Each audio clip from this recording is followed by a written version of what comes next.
ఓం శ్రీ గురుభ్యో నమ. ఓం శ్రీ శ్రీరామకృష్ణ సమర్థ సద్గురుదేవాయ నమ. ఇప్పటి వరకు అందరూ గాయత్రి మంత్రం గురించి అమ్మవారి యొక్క విశిష్టత గురించి చెప్పారు కాబట్టి నేను ఈ యొక్క సన్నివేశానికి ఎప్పుడు బీజాలు పడినాయో దాన్ని గుర్తు చేస్తున్నాం.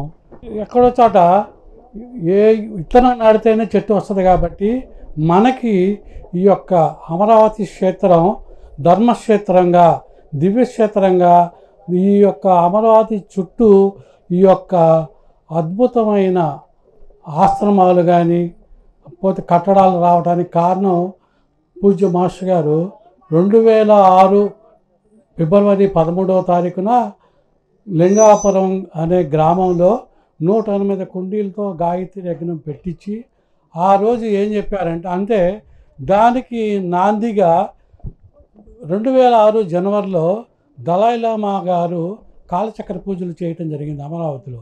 అది అందరూ తెలుసు. దాని యొక్క శక్తిని మన అమరావతి క్షేత్రంలో నిశ్చితం చేయటం కోసం అని చెప్పి పూజ్య మాస్టర్ గారు 2006 ఫిబ్రవరి 13వ తారీఖున లింగాపురం జిల్లా పరిషత్ స్కూల్లో 108 కుండీల గాయత్రి యజ్ఞం పెట్టి ఆ రోజు ఏం చెప్పారంటే లింగాపురం అనే గ్రామంలో మాస్టర్ గారి యజ్ఞంలో మాస్టర్ గారి యొక్క దివ్య సందేశంలో ఏం చెప్పారంటే ఎవరైతే రాబోయే రోజుల్లో మహాలక్ష్మి గాయత్రిని చేస్తారో వాళ్ళందరూ రాబోయే 5-6 సంవత్సరాల్లో కోటీశ్వరులు అవుతారని చెప్పడం జరిగింది. అంటే అని చెప్పడం జరిగింది. అంటే అది గాయత్రి మహాలక్ష్మి కోటీశ్వరులు అంటే దాని యొక్క అంతరార్థం ఏంటంటే గాయత్రి అంటే మనకు 24 అక్షరాల గాయత్రి మంత్రం మనకు తెలుసు. 24 గాయత్రి మంత్రం చేయటం వల్ల మన యొక్క మానసిక స్థితి మారి బుద్ధిలోకి ప్రవేశించినప్పుడు మన బుద్ధితో యొక్క పరిస్థితులను అనుకూలంగా మార్చుకొని అలాగనే మహాలక్ష్మి అంటే అందరు డబ్బులు అనుకుంటారు. డబ్బులు కాదు, ఉన్న పరిస్థితులకి అనుకూలంగా ఎవరైతే జీవిస్తారో వాళ్ళందరూ కోటీశ్వరులు అవుతారని చెప్పడం జరిగింది. దానికి గురువు వాక్కుకి బేస్ చేసుకొని కరెక్ట్గా 2006 నుంచి 6 సంవత్సరాలకి 2012లో అమరావతికి దగ్గర 10 కిలోమీటర్ల దూరంలో వైకుంఠపురం అనే క్షేత్రం ఉంది. ఆ క్షేత్రంలో భవాగ్ని గురుదేవులు అక్కడ స్థలం కొని మన వ్యాసధర్మ క్షేత్రం భవాగ్ని ఆరామం కట్టి అక్కడ ఎప్పుడైతే మాస్టర్ గారు భగవద్గీత గురించి చెప్పారో ఆ భగవద్గీత ద్వారా మానవుడు ఆత్మపరంగా ఎలా జీవించాలి అని అక్కడ గురుదేవులు ప్రచారం చేయడం జరిగింది.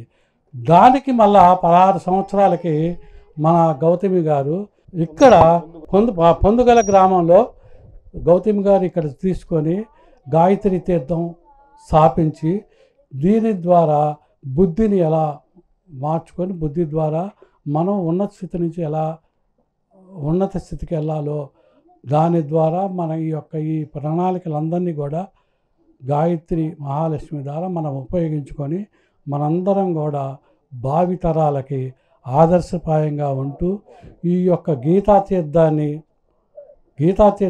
గాయత్రి తీర్థాన్ని 2 సమన్వయం చేసుకొని మనందరం కూడా ముందుకు పోయి జగద్గురు పీఠాన్ని మనం ఇక్కడ అధిరోహించి భూమిని స్వర్గంగా మార్చడానికి కావలసిన వసతులు మన అమరావతి చుట్టుపక్కల ఉన్నాయి కాబట్టి దీన్ని ఉపయోగించుకొని మనందరం కూడా ఆ గురువు యొక్క ప్రణాళికలో భాగం పంచుకోవాలని మనస్ఫూర్తిగా కోరుకుంటూ ఈ గాయత్రి జయంతి రోజు ఈరోజు ఇక్కడికి వచ్చిన మీ అందరికీ హృదయపూర్వకంగా గాయత్రి అమ్మవారి అనుగ్రహం పొందాలని కోరుకుంటూ ఈ యొక్క ఆశ్రమానికి ఆర్థిక పరిస్థితి ఏదైనా సరే అంశదానం ప్రతిభాదానం సమయదానాలను ఇస్తూ మన శక్తిని కొద్ది మించి ఇవ్వమని చెప్పి గౌతమి గారు చెప్పారు.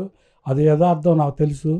కాబట్టి మనందరం కూడా మన తాహతని మించి ఈ యొక్క సమాజం కోసం మనం కనుక పాటుపడితే ఆటోమేటిక్గా సమాజంలో మనం కూడా ఉంటాం కాబట్టి మనందరి అభివృద్ధి కూడా జరుగుద్ది. కాబట్టి ఈ ఆశ్రమాన్ని 2025 నాటికల్లా గౌతమి గారు కోరిన విధంగా సఫలం చేయాలని, చేస్తామని కోరుకుంటూ, జరగాలని మనస్ఫూర్తిగా కోరుకుంటూ సెలవు.